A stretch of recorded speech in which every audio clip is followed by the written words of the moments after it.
بەناوی خوای بەخشندەی میهرەبان بۆ بەڕێز جەنابی پارێزگاری هەڵەبجە بابەتکردنەوەی مزگەوتەکان. سەرەتا بە ناوی لقی هەڵەبجە یەکێتی زانایان دوعای خێر و سوپاس و دەستخۆشیمان هەیە بۆ پارێزگار و جێگری پارێزگار و بەڕێزان لە ئۆپراسیۆنی ڕوبەڕووبوونەوەی ڤایرۆسی کۆرۆنا بەگشتی کە دڵسۆزانە قۆناغی خۆپارێزی و چارەسەر لە ڤایرۆسی کۆرۆنا بەڕێوەچوو.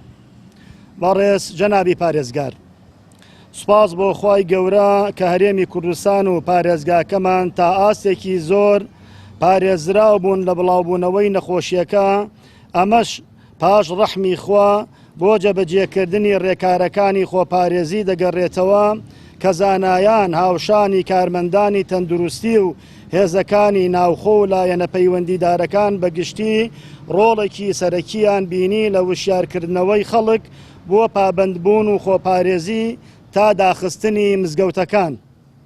بەڵام ئێستا کە سوپاس بۆ خوا مەترسی ئەو نەخۆشیە لە زۆربەی وڵاتان و لە هەرێمی کوردستانیش بەرەو کەمبوونەوە دەچێت، تا ئاسێکی باش ئاسایی بۆتەوە لە لایەکی تریش مانگی پڕخێر و بەرەکەتی ڕەمەزان چەند ڕۆژێکی ماوە، بۆیە داواکارین لە بەڕێستان کار ئاسانی بکەن بۆکردنەوەی مزگەوتەکان لە چوارچێوەی ڕێنمایە تەندروستیەکان بۆ ئەنجامدانی پەرستشەکانی ئەو مانگە پیرۆزە کە داواکاری زۆربەی جەماوەر و هەموو زانایانە.